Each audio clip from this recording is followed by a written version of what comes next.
Shalom, peuple de Dieu.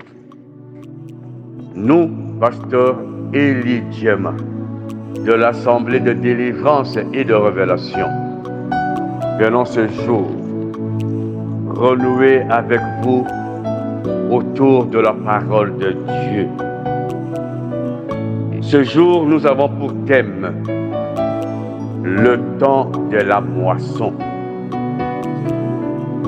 Et nous allons lire dans Matthieu chapitre 13, du verset 24 à 30. Il leur proposa une autre parabole et il dit: le royaume des cieux est semblable à un homme qui a sémé sur une bonne sémence dans son champ.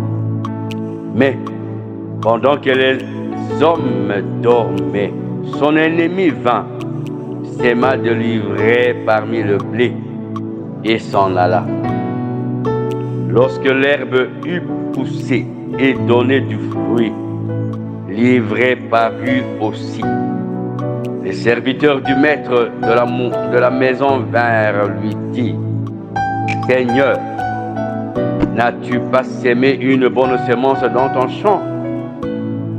D'où vient donc qu'il y a de l'ivraie? Il leur répondit: c'est l'ennemi qui a fait cela. Et les serviteurs lui dirent: veux-tu que nous allions l'arracher? Non, dit-il, de peur qu'en arrachant l'ivraie, vous ne déraciniez en même temps le blé. Laissez croître ensemble l'un et l'autre jusqu'à la moisson.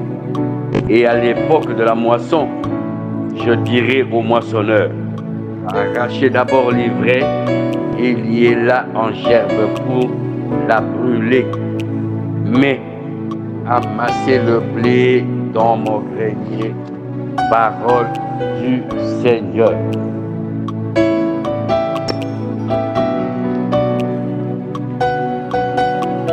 C'est la parabole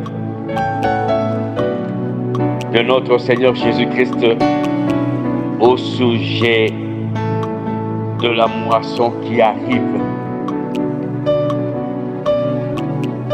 Cette époque est déjà arrivée. Prenons-y garde, car l'ennemi connaît bien le temps et ses signes. Et les hommes sont aveuglés par l'ennemi afin d'y être surpris. Le royaume des cieux est semblable à un homme qui a sémé une bonne semence dans son champ. Mais nuitamment, l'ennemi vient y sémer le mauvais grain. Ton champ, c'est ta vie, c'est ton travail, c'est ton foyer, c'est ton ministère. Tu y as sémé l'amour, tu as sémé la paix, tu as sémé la justice, tu as sémé l'équité, tu as sémé le don de partage, tu as sémé les bonnes choses. Mais hélas, l'ennemi vient dans le même champ. L'ennemi vient là où tu as sémé l'amour, pour s'aimer l'inimitié, pour s'aimer la haine, pour s'aimer la sorcellerie avec ses corollaires de bévues, pour s'aimer l'hypocrisie. L'ennemi vient dans ton même champ, s'aimer la mort, s'aimer la concurrence, s'aimer le mensonge. L'ennemi vient s'aimer le fétichisme, vient s'aimer l'hypocrisie, vient s'aimer l'incompréhension. Au-delà de ces mauvaises choses, s'aimer dans ton champ, L'Éternel Dieu de miséricorde accorde toujours un temps de grâce, un temps de remise à niveau, un temps à chacun afin de reconsidérer ses actes.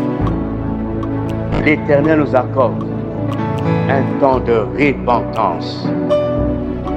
Car au verset 28, le serviteur du maître lui demandait: veux-tu que nous allions la déraciner? Les hommes sont prêts à la vengeance. Les hommes sont prêts à faire le mal. Mais Dieu, lui, n'est pas de ce côté-là. Dieu pardonne toujours. Dieu nous accorde un temps de répit afin que chacun de nous puisse se mirer, puisse se réparer. Au verset 29, l'Éternel, le Maître, dira: non, mon frère, ma soeur, reconsidère tes voies, reconsidère tes actes, reconsidère ta conduite, reconsidère ton langage, reconsidère ton entourage. Parce que le temps de la moisson est arrivé. Pourquoi persévères-tu toujours dans les mauvaises voies? Tout autant qu'on t'a prêché l'évangile, tout autant qu'on t'a révélé que ces actes sont mauvais, mais tu continues à persévérer dans le mal. Pourquoi es-tu toujours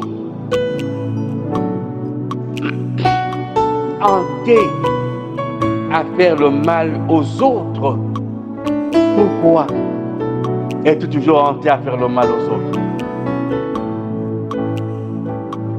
Et pourquoi complotes-tu toujours contre le tabernacle de Dieu? Sache que dans Matthieu 7, 19, où il est écrit: tout arbre qui ne porte pas de bons fruits est coupé et jeté au feu. Sache que dans Job 34, 11, il est écrit: il y rend à l'homme selon ses œuvres. Il y rétribue chacun selon ses œuvres. Sache que dans Apocalypse chapitre 22, verset 12, il est écrit: voici, je viens bientôt, et ma rétribution est avec moi pour rendre à chacun selon ce qui est son œuvre. Bien-aimés dans le Seigneur,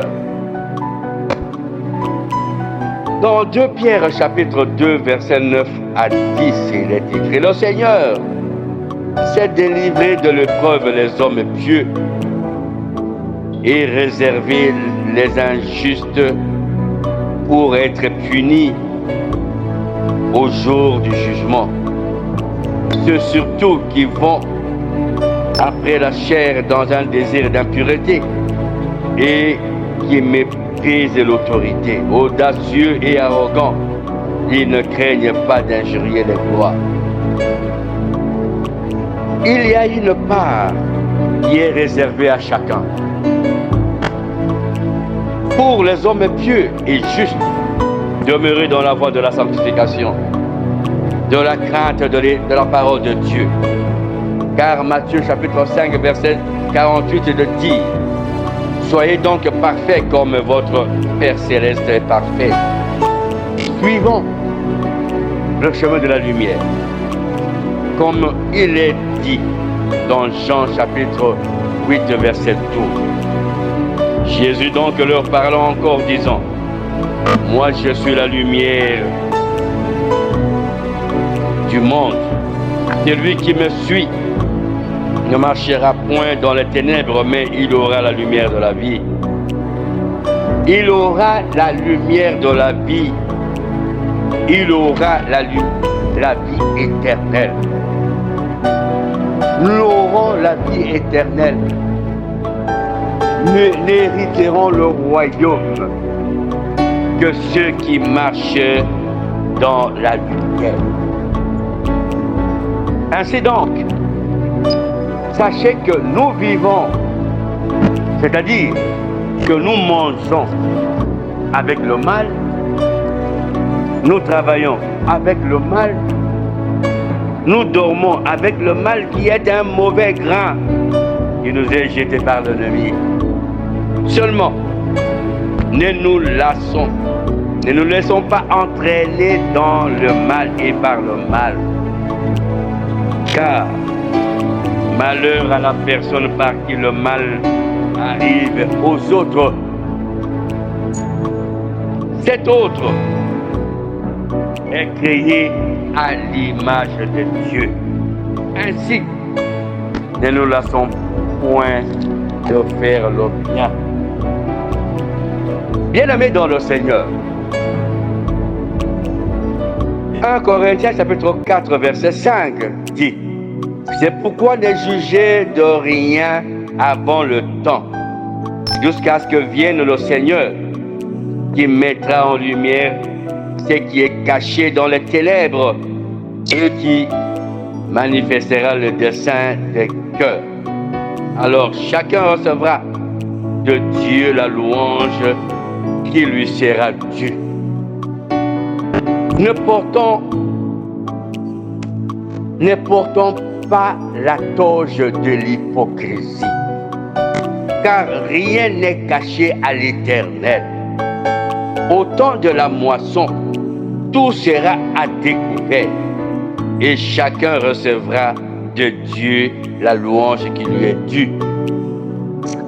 En conséquence, 1 Corinthiens 15, verset 34 nous recommande en ces termes: revenez à vous-même comme il est convenable, et ne péchez point, car quelques-uns ne connaissaient pas Dieu, je le dis à votre honte. Parce que les Écritures saintes nous ont prévenus de ces choses horribles qui viendront avant la moisson, afin de séduire les élus. Et c'est écrit dans 2 Thessaloniciens chapitre 2 verset 3, 9 à 10. Que personne ne vous séduise d'aucune manière, car il faut que l'apostasie soit arrivée auparavant et qu'on ait vu paraître l'homme du péché, le fils de la perdition.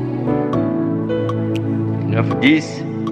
L'apparition de cet impie se fera par la puissance de Satan, avec toutes sortes de miracles, de signes et de prodiges mensongers, et avec toutes les séductions de l'iniquité pour ceux qui périssent parce qu'ils n'ont pas reçu l'amour de la vérité pour être sauvés.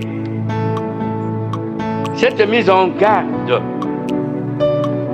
vaut son pesant d'or pour les élus de Dieu. Halte à la distraction et au vagabondage spirituel, au risque de tomber dans la gueule du lion. Le vagabondage spirituel a tué et continue à tuer beaucoup d'élus.